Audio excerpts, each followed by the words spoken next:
Bueno, voy a compartir pantalla, así continuamos y a medida que vayan ingresando los acepto. ¿Sí? Porque si no se nos pasa el tiempo, lamentablemente.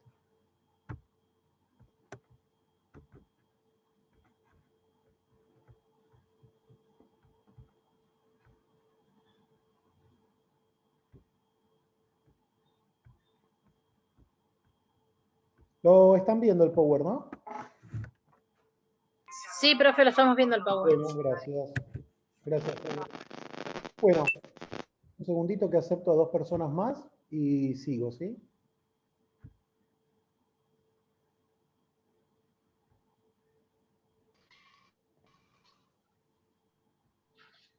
Bueno, vamos a continuar. ¿Está bien, profe?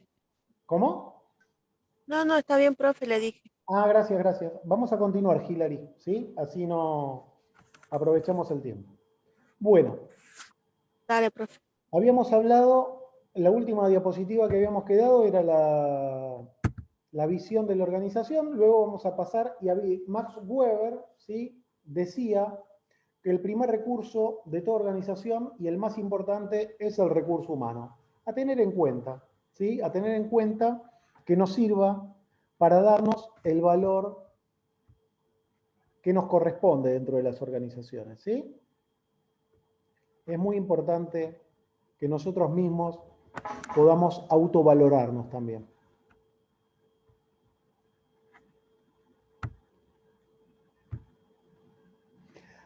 Hay ciertos desafíos que se plantea la gestión institucional u organizacional, ¿sí?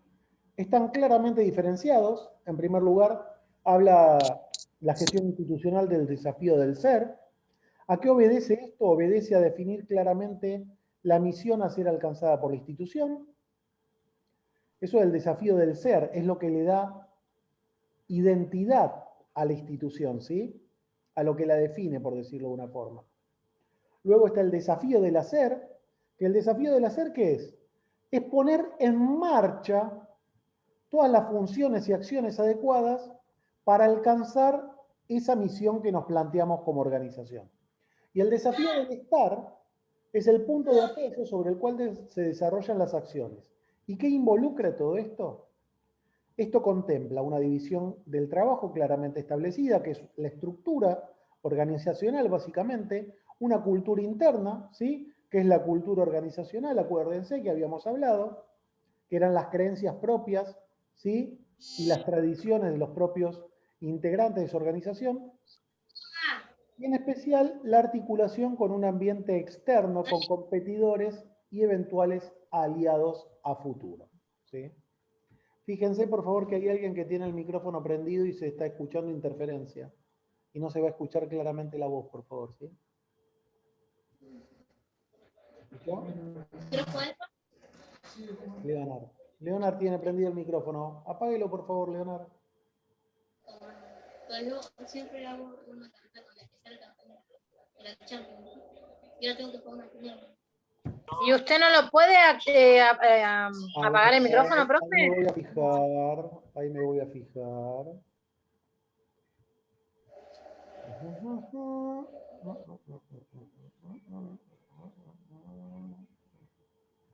A ver, hasta que yo comparto esto, se nos pasa el examen de práctica, ¿eh? Les puedo asegurar, un desastre soy con esto. Bueno, ahí aparentemente lo ha silenciado. Continuamos, Sotelo, si le parece bien. Bueno, profesor Javier. Muy, González, por favor. Bueno, profesor González. Muy bien, bueno. Continuando, entre los temas que habíamos visto y desarrollado oportunamente en los diferentes encuentros cuatrimestrales, habíamos hablado de los organigramas. ¿Qué eran los benditos organigramas?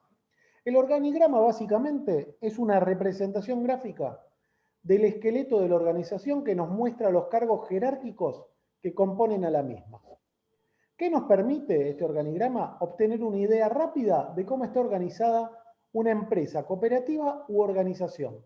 ¿Sí? Puede ser, independientemente de cuál fuese la finalidad de esa organización, ¿sí? Si es con fines de lucro, si es sin fines de lucro, si es una institución, una organización y cuál fuese el servicio que brinda o el bien que brinda a la sociedad.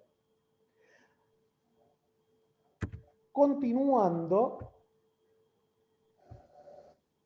podemos decir que los organigramas poseen ciertas utilidades. Dos funciones muy básicas y principales.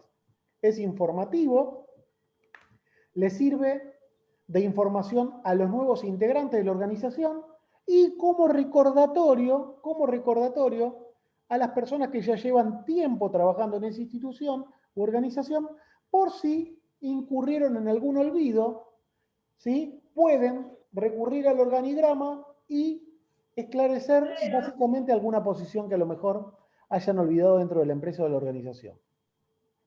Y en segundo lugar, no es ni más ni menos que una herramienta para el análisis organizacional y es un instrumento que nos sirve para detectar algún tipo de falla, ¿sí?, en la propia organización o institución. Hay tres tipos de organigramas analíticos, generales y suplementarios, ¿sí? Continuando, luego, para ser más específicos, hay según su forma, según su naturaleza, ¿sí?, según su finalidad, según el ámbito y según el contenido. Esto último verdaderamente no reviste gran relevancia en relación a lo que a nosotros nos interesa saber en virtud de los organigramas, ¿sí? Básicamente, los organigramas, ¿para qué sirven? ¿Qué es? ¿Qué funciones tienen? ¿Sí? Volviendo a lo que ya habíamos nombrado al principio del desarrollo de la charla de hoy y de la exposición de hoy, el proceso administrativo. Habíamos dicho que la organización es la segunda etapa del proceso administrativo, ¿sí?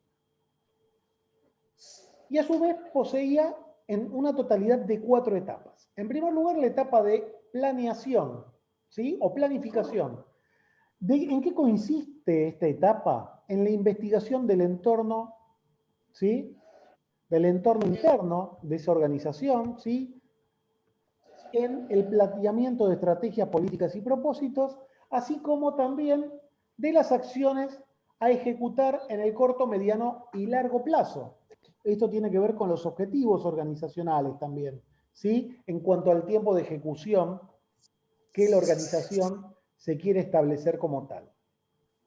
En segundo lugar, la segunda etapa, claramente diferenciada, es la etapa a la cual hacíamos referencia hace un momento, la organización, la cual se encarga de un conjunto de reglas, cargos, comportamientos que han de respetar todas las personas que se encuentran dentro de la empresa, y la función principal de la organización es disponer y coordinar todos los recursos disponibles, humanos, materiales y financieros, ¿para qué? Para poder concretar la misión, es decir, la meta o los objetivos que la organización se planteó como tal. Luego tenemos una tercera etapa, que es la etapa de dirección, y dentro de ella se encuentra la ejecución de los planes, la motivación, la comunicación y la supervisión para poder alcanzar esas metas de las cuales hablamos.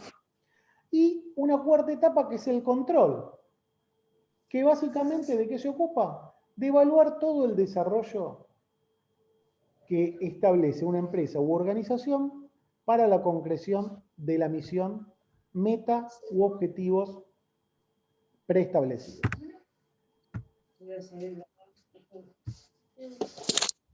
Llegamos a un tema que nos gustó verdaderamente a todos, ¿sí? Liderazgo, poder y autoridad.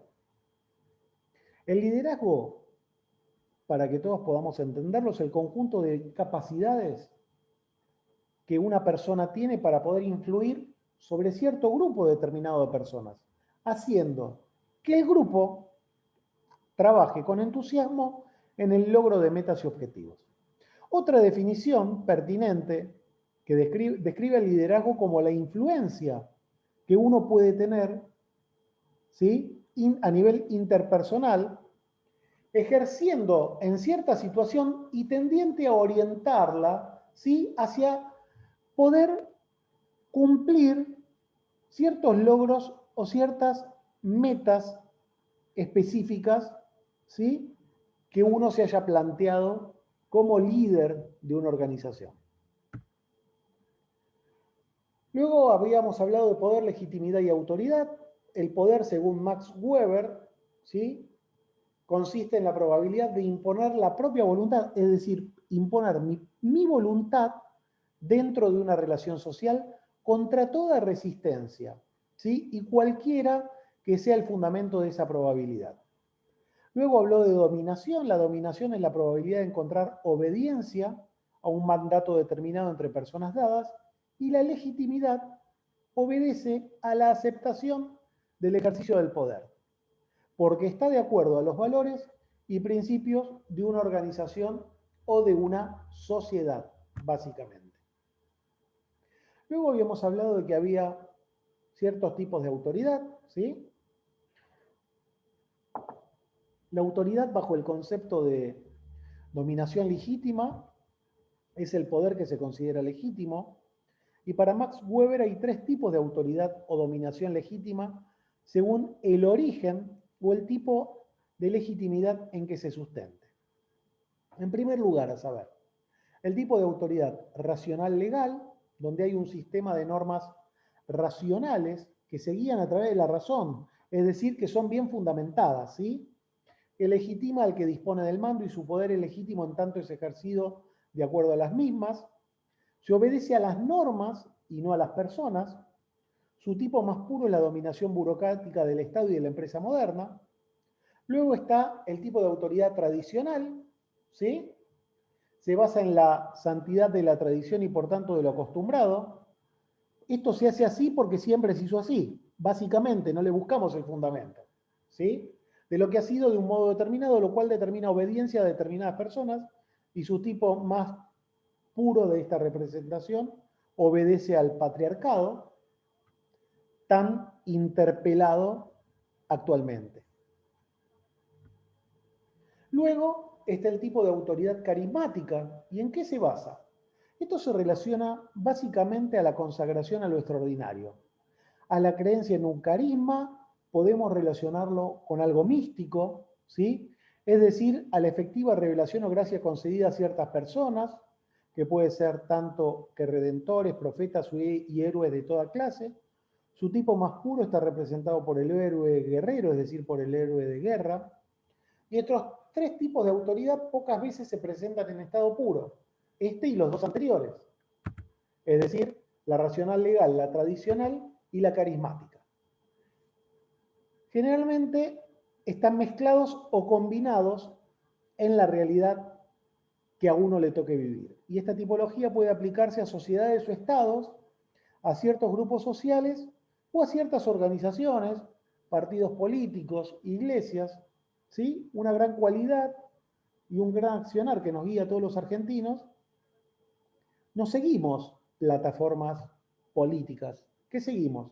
Seguimos individuos, indiferente el sexo al cual pertenezcan, que nos resultan carismáticos, nos resultan atractivos porque hablan lindo, porque hablan elegante, porque son buenos locutores o buenas locutoras, o porque siguen cierta moda, y lamentablemente eso termina muchas veces repercutiendo negativamente porque no buscamos la racionalidad, ¿sí?, y los fundamentos serios de los procederes de estos líderes, entre comillas, a los cuales yo hago referencia, pero ejercen cierto tipo de autoridad que encandila, ¿sí?, a todo el electorado, y que muchas veces se ven beneficiados y triunfantes por ese poder, ¿sí?, que ejercen sobre la población.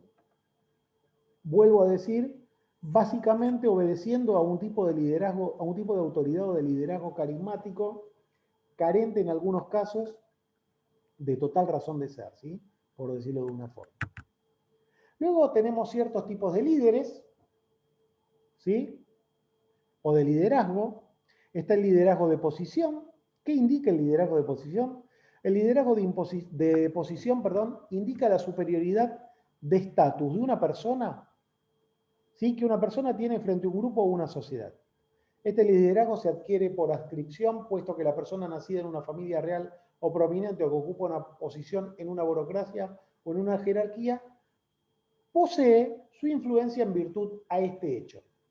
Ejemplo de esto son las personas a las cuales se les piden que den sus nombres para determinados proyectos y causas que ejercen este género de jefatura, la cual es independiente de cualquier grado de habilidad o competencia que pueden poseer personalmente, ¿sí? Solo porque tiene un liderazgo de posición, es decir, un liderazgo de estatus, ¿sí? Un liderazgo de posicionamiento social, para que se entienda, ¿sí? Porque es tal, vamos a seguirlo, vamos a hacerlo de esta forma, sin importarnos el por qué o el para qué.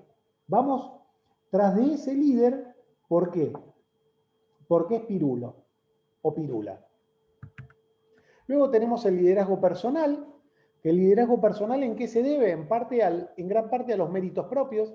La persona se dedica a un rol social activo y por razón de su éxito, al desempeñarse en ese rol en particular, puede influir directa o indirectamente en el comportamiento de los demás. Hay tres tipos de liderazgo personal que veremos en esta diapositiva. El liderazgo experto, ¿sí? Básicamente es el liderazgo el cual corresponde a ciertos especialistas que son expertos en cierta técnica o en cierto sector específico, ¿sí? Por ejemplo, el mejor cirujano del corazón, el mejor juez, el mejor físico nuclear, etcétera, etcétera, etcétera. Luego tenemos el liderazgo carismático, que proviene de ciertas cualidades emocionales de dominación que puede ejercer esta persona, que posee y manifiesta el individuo. ¿Y en qué se encuentra? Muchas veces en condiciones de convencer a sus seguidores que está predestinado, inspirado y especialmente iluminado para guiarlos por el mejor camino, ¿sí? La gente generalmente tiene fe en él, ¿sí? Esto generalmente responde muchas veces a los héroes históricos, padres de la patria, ¿sí? Los profetas, ciertos generales victoriosos que han tenido cierto carisma, ¿sí? Especial en algún momento de la historia. Luego tenemos el liderazgo de gestión, que el liderazgo de gestión es el tipo más general de liderazgo, ¿sí? Y por lo regular incluye la experiencia en la ejecución de cierta tarea específica en particular con algunas dotes, ¿sí? De carisma. Un líder de esta característica tiene una profunda llegada y penetración en los problemas complicados, gran comprensión de todas las facetas que contienen y gran capacidad para tomar decisiones y ponerlas en práctica. Sabe cómo delegar en otras personas funciones y la autoridad, y su capacidad ejecutiva no se limita a una profesión o a un campo en particular, ¿sí? Esta persona básicamente es el organizador nato, el que resuelve todas las situaciones, ¿sí? Todas las situaciones capaz de actuar como experto en, ya sea en el gobierno, en una industria o en cualquier otro sistema que se precie de tal, es decir, como un sistema organizado. Luego teníamos los líderes según la forma de ejercer la autoridad, ¿sí? Habíamos hablado oportunamente de un líder autoritario. El líder autoritario es el líder que es distante del grupo y se basa mediante órdenes, ¿sí? Sin ningún tipo de fundamento. Dice, se hace porque yo lo digo y simplemente, ¿sí? La política a seguir, las actividades y las técnicas son dictadas por su autoridad, especificando tareas y trabajos a cada miembro. Es personal en sus pedidos y críticas, no le habla a todo el conjunto, ¿sí? Que tiene a su cargo, sino va específicamente por cada persona en particular. Luego tenemos un líder laissez-faire, que es el líder que deja ser, sería un líder un poco más liberal, ¿sí? Y generalmente se dice que tiene poco interés por el grupo y ejerce un mínimo de participación, y el líder otorga completa libertad a los miembros del grupo y participa solo si lo llaman. ¿Y qué deja? Que se produzca el curso normal de los acontecimientos, ¿sí? Y actúa en consecuencia si es requerida o no su presencia. Y en tercer lugar tenemos el líder democrático, que verdaderamente este tipo de líder, para nuestra para nuestra tarea en particular, sería el más conveniente, ¿sí? El líder democrático, ¿qué hace el líder democrático? ¿Cómo ejerce su liderazgo? ¿Cómo ejerce su autoridad? Le ejerce tomando las decisiones básicamente que se discutan entre todos a nivel grupal. El líder más bien, este tipo de líder facilita el trabajo y sugiere propuestas. También le da la posibilidad al grupo de que intervenga, ¿sí? Y evalúe esas propuestas a través de un trato igualitario. Esta persona trata y se esfuerza continuamente de ser objetiva, ¿sí? Y su objetivo es la participación de todos antes, durante y después de la ejecución de las tareas, tanto en la preparación, en el diagnóstico, como en la ejecución de las mismas. Cortito de la comunicación organizacional, ¿sí? Cortito de la comunicación organizacional. Hablamos mucho de la comunicación organizacional, inclusive vimos la clase pasada todo lo que es referido a las diferentes culturas que debemos tener en cuenta. Habíamos hablado de interculturalidad en el proceso comunicacional del equipo de salud. Básicamente, y cortito para que recordemos, porque tenemos frescos los conocimientos que lo vimos la semana pasada y la anterior, con respecto a la comunicación organizacional, es el proceso a través del cual se transmite y se recibe información en un grupo social, o bien es un proceso mediante el cual se introducen e intercambian ideas. Abarca desde una simple conversación, ¿sí?, hasta sistemas de información más complejos. La comunicación está condicionada y definida por la autoridad en algunos casos, ¿sí?, y su importancia radica en la vinculación que establece entre organizaciones y personas. Luego vamos a pasar a hablar de los componentes de un sistema de salud. Básicamente, ¿cómo está compuesto un sistema de salud? Por tres pilares que se interrelacionan íntimamente entre sí. Un modelo de financiamiento, es decir, de dónde sale la fuente económica que sustenta, ¿sí?, ese sistema de salud. Un modelo de gestión, es decir, la forma en la cual se lo va a ejecutar, se lo va a desarrollar, se lo va a administrar, ¿sí? Y el modelo de atención, que el modelo de atención, ¿con qué se relaciona? Se relaciona básicamente con qué tipos de cuidados de salud brinda ese sistema de salud. Luego habíamos hablado de un modelo de gestión, ¿sí? En el modelo de gestión desarrollamos básicamente, mínimamente, en forma muy escueta, estos tres tipos de modelo.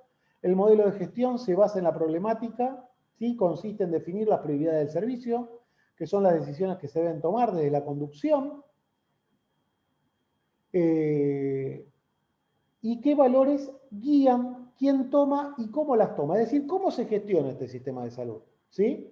Y aquí vamos a hacer hincapié en lo que vimos en unas diapositivas anteriormente. Aquí se involucra el modelo de gestión. Habíamos hablado del desafío del ser, ¿sí?, que era la esencia, es decir, la misión para la cual se creó esa organización, el hacer, que era la forma, ¿sí?, y el estar era esa relación y esa concreción entre el ser y el hacer, para poder lograr y concretar esos objetivos propios de esa organización.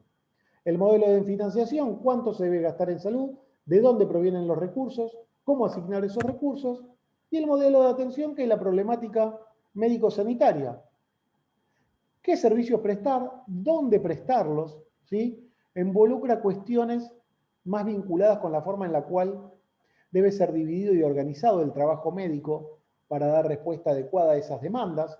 No es lo mismo cierta cantidad de población que no sea muy significativa en una región, lo más factible que ahí se sitúe una sala de primeros auxilios, por denominarlo de una forma, una sala de baja complejidad, de atención primaria de la salud, donde se haga APS, y ya un hospital de agudos o un hospital de mayor complejidad en una zona geográfica donde obedezca o amerite y responda a la atención de mayor cantidad de habitantes, ¿sí?, desde el punto de vista demográfico.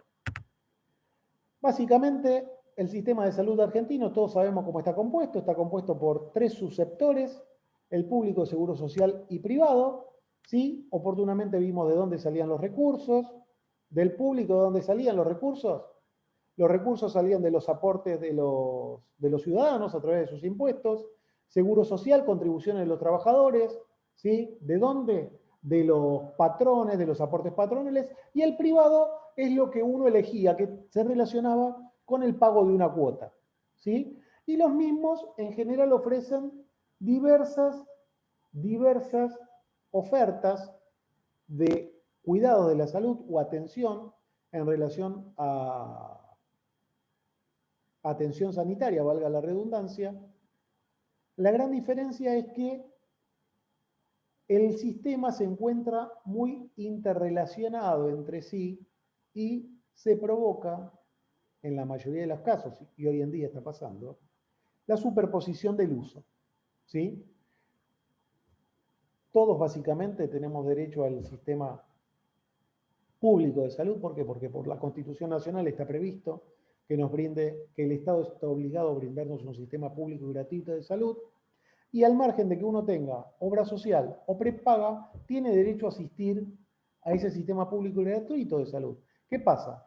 Que si uno, teniendo prepaga u obra social, asiste al ámbito público, ocupa a lo mejor una plaza de una persona que no tiene empleo en forma efectiva, es digamos un empleo formal, y no tiene la posibilidad de acceder a un seguro social a través de una obra social, o menos, no se encuentra en condiciones monetarias de pagar un sistema privado de salud.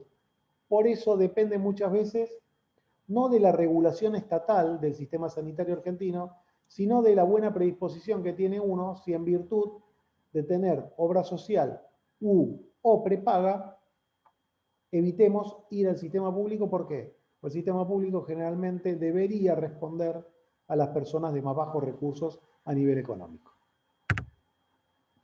Habíamos hablado de la planificación, ¿sí? Objetivos de la planificación, los cuales eran objetivos para alcanzar por la empresa, ¿sí? Los cuales se establecían cuantitativamente y se determinaban a través de un cierto tiempo específico para ser alcanzados. Habían a corto o mediano plazo, ¿sí? Y otros que se establecían a mayor tiempo, que obedecían ¿a qué? A un plazo más largo en cuanto al periodo de tiempo, ¿sí? Luego, pasando dentro del sistema de salud, hablamos también del servicio de enfermería. Ahora me va a pedir el Zoom que actualice 10 minutos más. Ahora en un ratito lo hago, cuando me aparezca la leyenda. Ahí está. Un segundito que actualizo el tiempo y continuamos, ¿sí? El servicio de enfermería. Habíamos hablado básicamente de funciones del departamento. Cuando nos referimos al servicio de enfermería, habíamos hablado básicamente de funciones generales del departamento de enfermería. Entre las funciones principales y generales del departamento de enfermería se encuentran administrar la atención directa e indirecta que se le proporciona al paciente hospitalizado y no hospitalizado, proporcionar la dirección científico-técnica del personal de enfermería en todos los niveles, actualizar y desarrollar en forma constante esos conocimientos, habilidades y destreza del personal, y promover y participar en equipos multidisciplinarios de investigación y dentro del campo de la enfermería. Luego hay funciones que son un poco más específicas, que son las dirigidas al personal, ¿sí? Que tiene que ver todo con la formación, con la actualización. Luego las dirigidas al paciente, ¿sí? Las dirigidas al paciente, ¿qué tienen que ver? La forma en la cual se brindan los cuidados, los procedimientos, la protocolización de esos cuidados, es decir, la normatización de procedimientos, el establecer manuales de intervención, y luego están las administrativas dirigidas a los servicios, es decir, la formación del personal adecuada a cada cuidado de enfermería que se deba brindar según la especialidad médica, por decirlo de una forma, a la cual nos veamos capaces de poder brindar ese cuidado de enfermería. Bueno, continuamos. Luego habíamos visto sistemas de organización en el cuidado de enfermería, ¿sí? Acuérdense que había sistema por paciente, había sistema de trabajo mixto, ¿sí? Sistema de trabajo por tareas, ¿sí? Por paciente o integral. El sistema de trabajo por paciente o integral es el método de elección cuando se cuenta con la suficiente cantidad de recurso humano y consiste en atribuir un número determinado de pacientes que se clasifican en general por el tipo de problema de salud que presentan. Luego hay sistema de trabajo por funciones, que este se asigna por funciones cuando el personal de la institución no es suficiente. Y el propósito de este sistema, ¿qué es? Efectuar con rapidez actividades que resultan o suelen ser rutinarias y que revisten características de urgencia. Y luego hay un sistema de trabajo en equipo que consiste en formar equipos de enfermeras o enfermeros profesionales y no profesionales que se encarguen de un número determinado de pacientes desde que el paciente ingresa a la institución hasta que es externado o trasladado a otro servicio. Y el sistema de trabajo mixto consiste en asignar el trabajo por pacientes y por funciones y se recomienda cuando el personal de los servicios resulta insuficiente y todos los miembros cuentan con una preparación profesional de similares características. Vamos nuevamente a lo que es calidad y satisfacción. ¿Sí? Habíamos hablado que la calidad de los servicios de salud y su impacto en esto está definida por la satisfacción total de las necesidades o expectativas de los usuarios y el menor costo posible para la organización. Recuerden que la satisfacción también obedecía a interrogantes personales del propio profesional. ¿En qué sentido? En que nosotros nos vamos a sentir satisfechos de haber brindado un buen cuidado de enfermería, de haber brindado un buen servicio de calidad y seguro, al poder contemplar la satisfacción en la persona que atendimos. Habíamos hablado también que había ciertos obstáculos, ¿sí?, en la calidad de los cuidados de enfermería. Habitualmente, entre esos obstáculos podemos encontrar procedimientos que resultan rutinarios, sin el fundamento teórico científico adecuado, el propio desconocimiento social e institucional sobre la profesión de enfermería o sobre los diferentes profesionales de enfermería, cuando nos asignan tareas sin la preparación académica correspondiente, que resultan ser de dificultosa claridad y definición en las funciones y la poca o nula autonomía para el actuar profesional. Y básicamente existe un denominador común a todo lo anteriormente descrito que se relaciona básicamente ¿con qué? Con la formación profesional. ¿Sí? ¿Por qué esta formación profesional? ¿Con qué se relaciona? Por la forma en la cual se desarrolla el proceso educativo mientras uno está estudiando la carrera que eligió. ¿Sí? La ecuación exacta es formación profesional. Yo le hice algunos agregados a esta diapositiva para que sea más entendible. Formación profesional poco sólida da como resultado baja calidad de cuidados. Y esto que da a su vez usuarios insatisfechos. Hay que recordar también que la calidad en los cuidados va de la mano de la seguridad en los cuidados. La formación profesional poco sólida, ¿con qué se relaciona? Que tenemos durante el proceso formativo básico y en la actualización, ¿sí? Debemos tener una buena formación en el básico y una actualización y una formación continua a nivel postítulo. No se acaba la formación cuando uno se recibe, ¿sí? Ustedes lo vieron ayer, está legislado a través de las leyes de enfermería que regulan el marco, nuestro marco profesional, nuestro ejercicio profesional, nos obligan a mantenernos actualizados. ¿Para qué? Para poder brindar buenos cuidados, ¿sí? Y la mejora en la calidad de los cuidados, ¿con qué la podemos relacionar? Con poner en uso nuestra capacidad de adaptación de los cuidados en función de las necesidades determinadas en los pacientes o usuarios. Y usuarios y profesionales satisfechos, ¿de qué forma? Poniendo en uso la escucha activa, la empatía, respetando los derechos de las personas, están y estaremos satisfechos por el trabajo bien realizado. Luego había ciertas características del trabajo cuidado, ¿sí?, que podían hacer que se brinden ciertos obstáculos en esa calidad, en esos cuidados, cuando el trabajo se torna individualista, cuantitativo y la motivación por el mejoramiento en el cuidado es escasa, verdaderamente no encontramos algo que nos motive para mejorar nuestra forma de trabajo, nuestro desempeño profesional. ¿Y qué elementos podemos tener en cuenta para poder revertir todo esto, todos esos obstáculos, todas esas piedras que encontramos en el camino? Empoderarnos como grupo profesional, ¿sí? Y ser capaces de dimensionar el cuidado desde varias ópticas. En primer lugar, comprometernos con la profesión, ¿sí? En segundo lugar, cuidados que se sustentan su práctica en criterios científicos, en evidencia científica, con sustento académico y teórico racional y adecuado. Y luego el sentido de pertenencia. El sentido de pertenencia en relación a la profesión, en relación a la institución, en relación al gremio que me pueda representar, que se relacione con la enfermería, o pertenecer a alguna asociación profesional en particular.